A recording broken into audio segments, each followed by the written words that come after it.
ANC Youth League President Collen Malatji calling on young people and workers to join a march to the Minerals Council of South Africa. This is in protest against retrenchments in the mining sector. The march, in fact, is expected to start at around 11 o'clock. Our reporter Katlego Legodi is there and joins us now live for a sense of how things are faring. And of course, this march comes just a day after Collen Malatji, in his capacity as the Minerals and Petroleum Resources Minister, Katlego, released the mine health and safety statistics.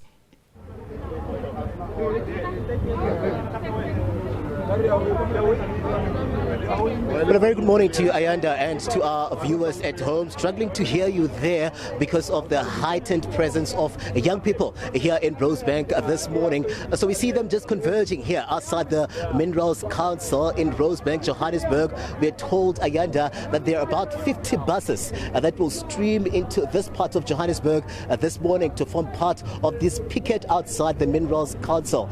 Apex to what they're calling for here is the issue of job security. They're specifically here to demonstrate against what we call retrenchments in the mineral sector and the steel sector. You know very well that if I take you to ArcelorMittal, it is the latest to announce those retrenchments, and young people here are saying they are worried because that would tend to have an impact on the poor of the poorest, who have a slight and a slim chance of getting another employment after being retrenched. But I'm going to bring the SG of the ANC Youth League here in Gauteng, Mpumi, who'll just give us a sense of why we find you guys here today and what we can expect, because we see that you're already coming through in your numbers into Johannesburg. Welcome to the SABC. Thank you for having us. Maybe let's correct one thing. It's the Provincial Secretary of the ANC Youth League in Gauteng. Part of the reason why we are here, we are very much concerned by the decision that taken by the mineral sector.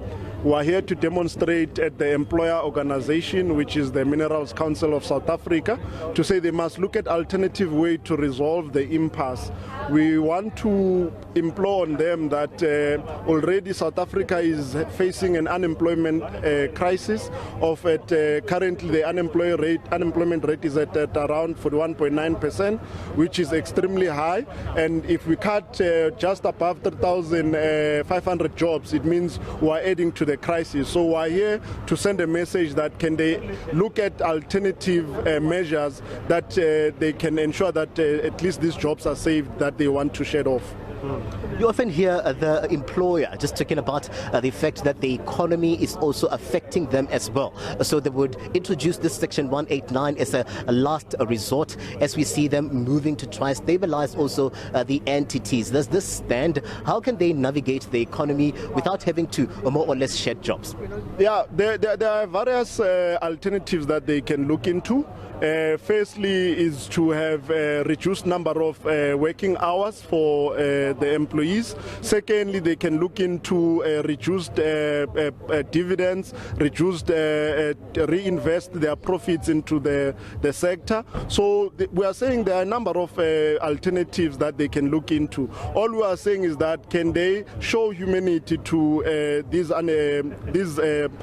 people who are facing job cuts. Imagine 3,500 employees. It means you are affecting more than 3,000, close to 10,000 families that will be affected by these job cuts. And this would obviously have an impact because now you'll be feeding into the social ills that are taking place. Crime will increase and all other social ills will have an impact will have consequences from these job cuts. So we are saying let them look at alternatives. If there are no alternatives, if our message falls on deaf ears, then we'll have to take serious action so that to make sure that our message is received well.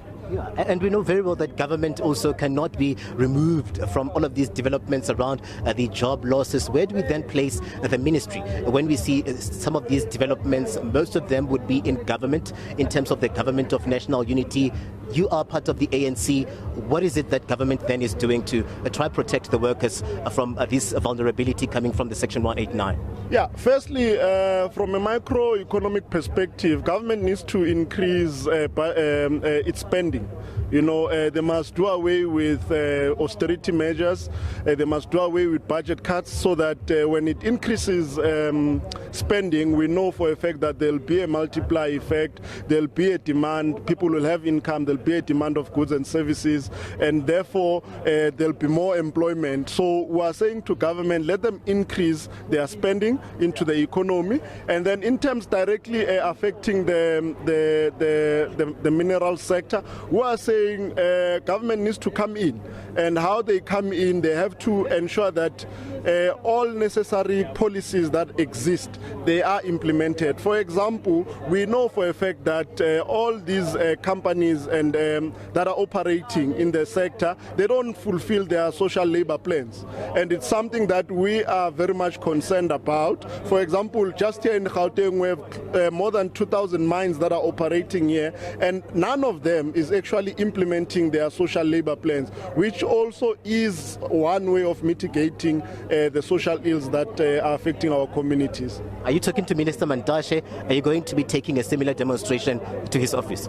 The national leadership, the National Executive Committee of the ANC Youth League will definitely engage the ministry, and they will come and brief us as a lower structure on the outcomes of those engagements. Thank you very much, sir, for giving us your time. Is coming through as the Provincial Secretary of the ANC Youth League here in Gauteng. I'm going to ask Tabisho to just show us what is happening here. There's a heightened police presence here, Ayanda, and really just guarding this offices here. You don't just find the Mineral Council alone. There are other companies that are forming part of this building here. You find us outside the Rosebank Towers this morning, and this is where we're expecting at the top of 11 for ANC Youth League to start demonstrating here. We see most of them just coming in, streaming into Rosebank, and their leadership just giving us a sense of how then they're going to be also in the afternoon delivering a memorandum of demands just to show their dissatisfaction with the Section 189 processes taking place in the minerals and steel sector. Ayanda, it's hot here, but then here they have braved the scorching sun. It's back to you in studio.